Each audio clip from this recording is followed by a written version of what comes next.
Do you love to play Magic Online but have a tight budget? Check out Mtgo Academy's Academy Budget Bot in the Magic Online Classifieds. All cards in stock are cheaper than one event ticket. Time for round 2. I'm on the draw with a mono black hand, but a really nice one. I'm not gonna mulligan this.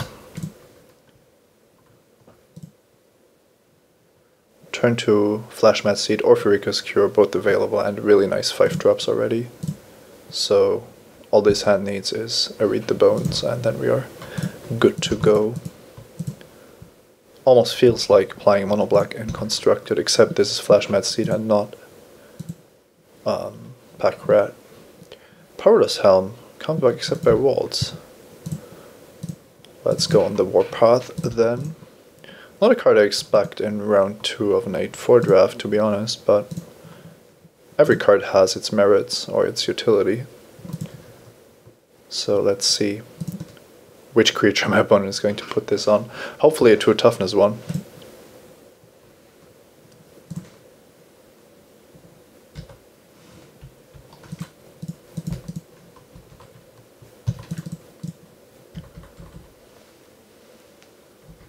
Nothing? Okay. Could be a Boon Satyr, I suppose, but that wouldn't even be bad, so definitely attacking here.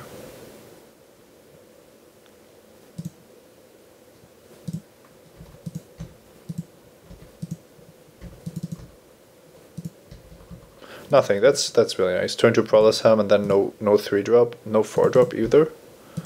I mean, it's getting more and more likely that there is a flash creature coming my way, but this is really a nice. I haven't drawn my planes yet, but I'm not too concerned. Okay, I was sure there was something coming, but looks like maybe a Prescient Chimera now, maybe a Nasty Nasp that would be even worse. But I have the Keepsake Gorgon, so and Thausa, can't kill that either. So probably going to attack with Flash Mad Steed. And then we'll just play the Keepsake Gorgon. If my opponent wants to block, then I'm playing Lash of the Whip.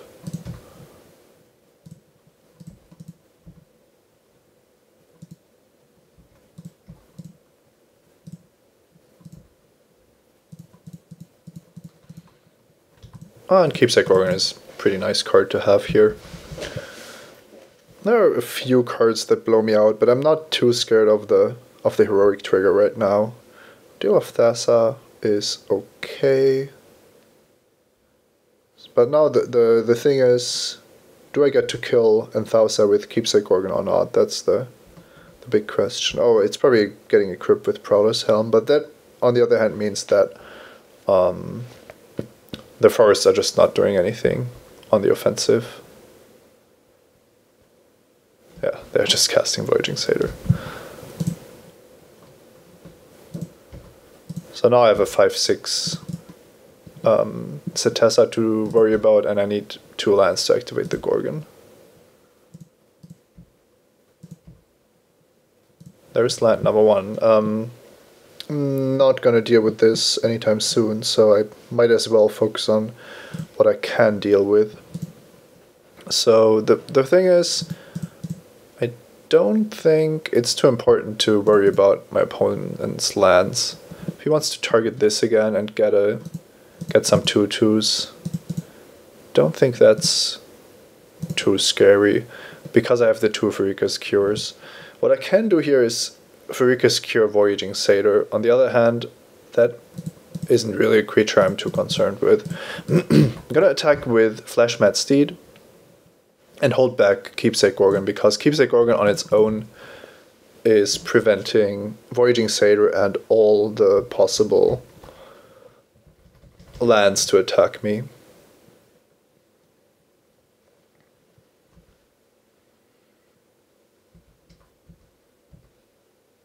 I really need the land here to get rid of this Anthausa.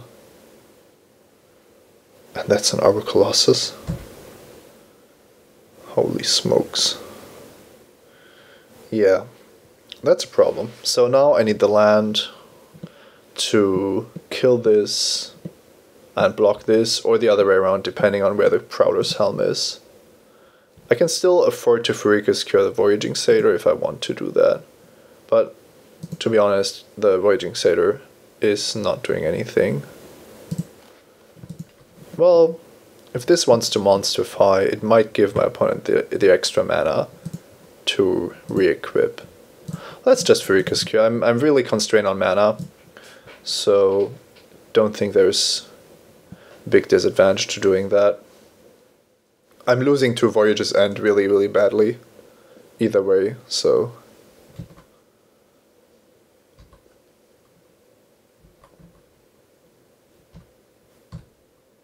That's a land, and it's even a plane. So now I can kill whatever is attacking me, but I need to wait because of the Prowler's Hammer. I also can't let this get the counter. So, yep, just passing the turn here.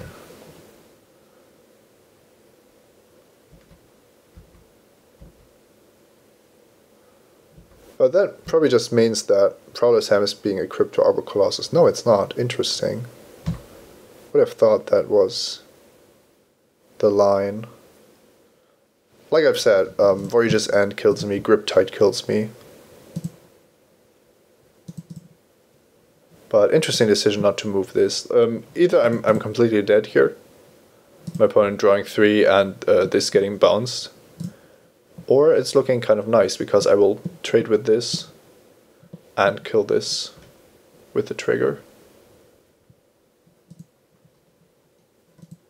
And then of course I also have a prone Overlord once the Arbor Colossus dies. Let's see if this resolves. If not... Yeah, okay. That Arbor Colossus could have attacked as well. Wasn't entirely necessary, but...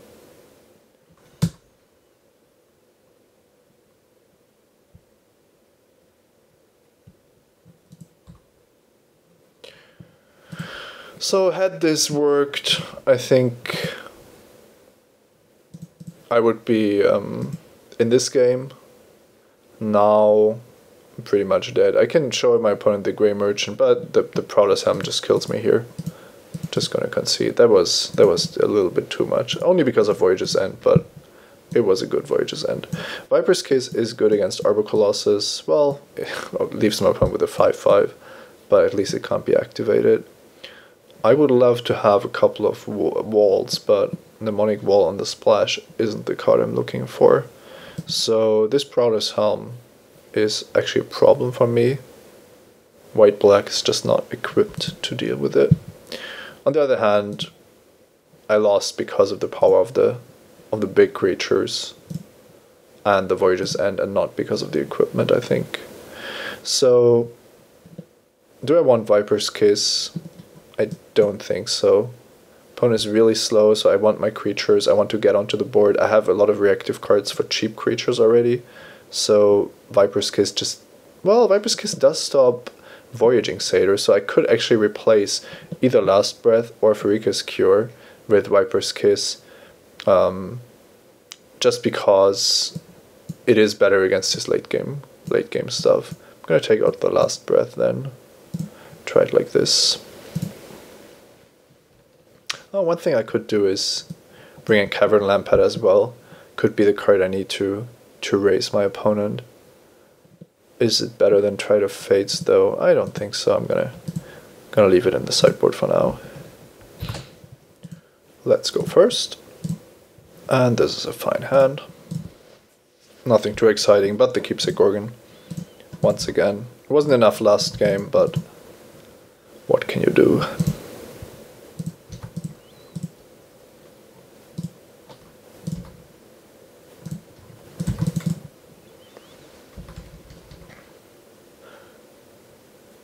Leaf Crown Dryad, so maybe we want the Bloodtall Harpy in play. Oh, great draw. I could just Furika's Cure here immediately. Opponent hasn't shown a lot of cards I could cure, and I never want to enable my opponent's tricks this early on in the game.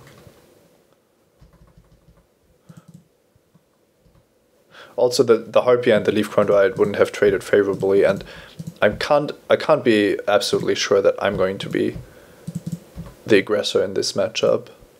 Now, Keepsake Organ could get dissipated here, but I have so much stuff to play that I really want, well, to use my mana as efficiently as possible.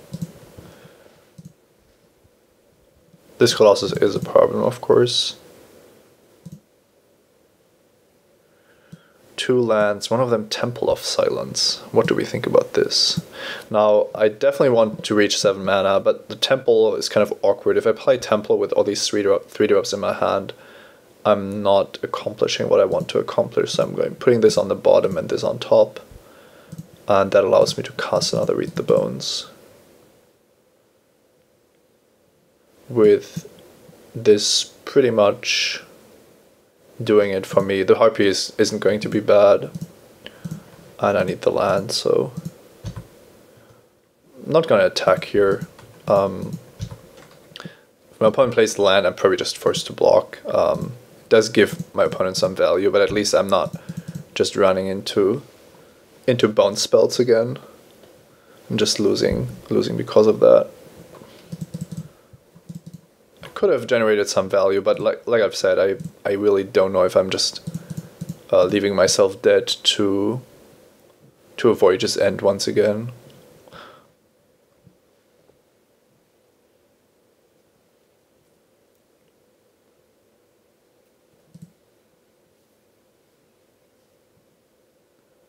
Could have cast Triad of Fates, but I don't really see this being overly good, and I want to take things to the air, hoping that this was my opponent's defense against flyers for this game. Okay, no, it wasn't.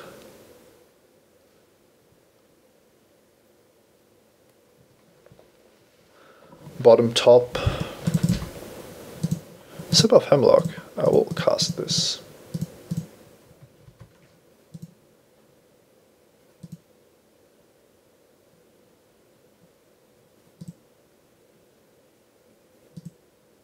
Obviously a great draw. There is still some good cards in my opponent's deck, but that definitely helped.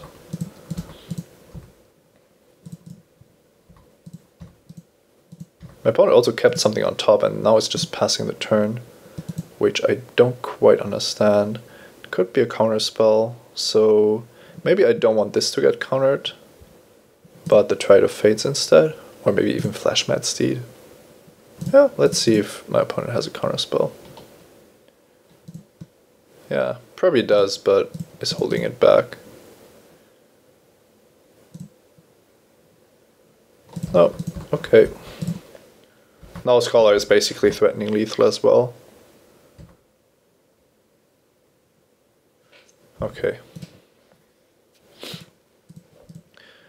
Only one more game where we somehow beat whatever my opponent throws at us. I'm not sure about Viper's Kiss, but Voyaging Satyr means it's just very rarely going to be dead, whereas Anfrika's Cure just doubles up with something else to kill a creature, and Last Breath is not exciting against what my opponent has shown.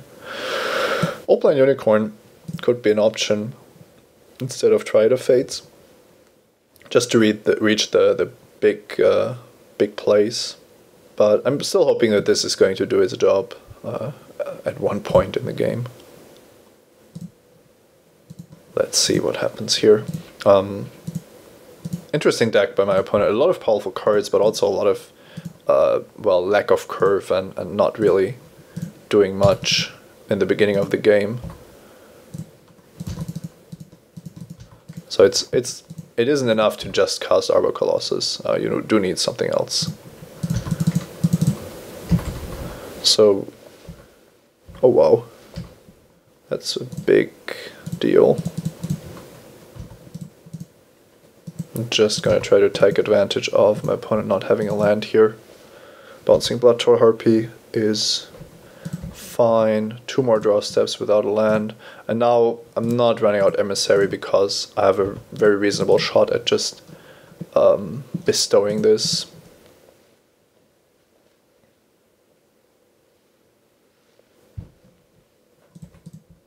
I already have the 6th land, so I can just play Keepsake Organ on 5 and bestow this on 6. Might also just want to kill this with the Lash of the Whip. No reason to give my opponent the option to draw out of his misery.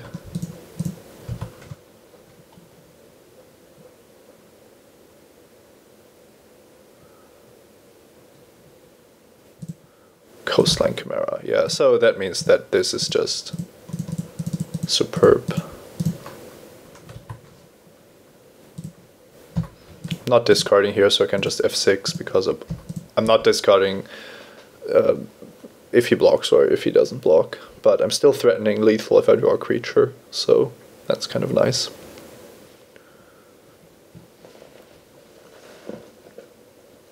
And if not, casting Keepsake Organ is also very nice, so. Okay, no place, once again. Let's see what happens then. I'm not discarding my whole hand to kill him. Of course. This just resolves. So, Sentry of the Underworld looks like a nice card. Keepsake Organ does as well, though. Yeah, the Keepsake Organ is just too powerful not to play. It even resolves. I can't kill that.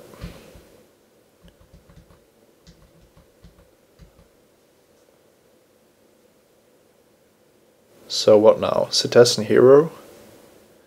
Doesn't seem to do it.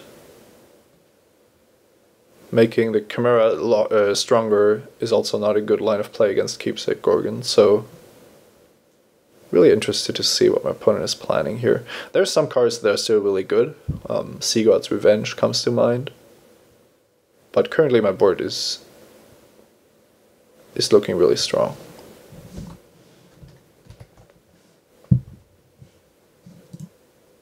Okay, attack. Wow.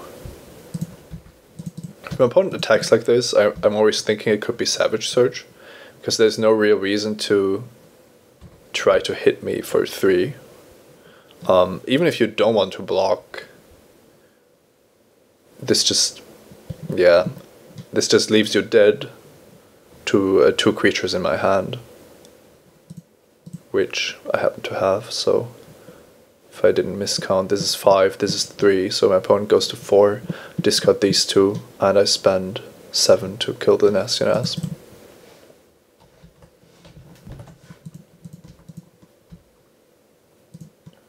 Seven.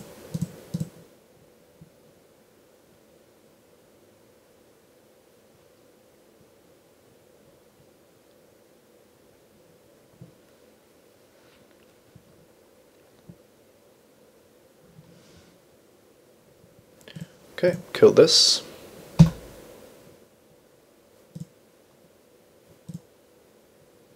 Discard this.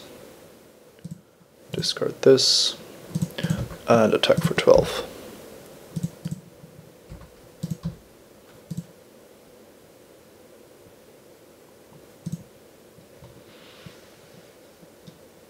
That was a good draw on my part, and an unfortunate 2-lander that didn't get there for my opponent.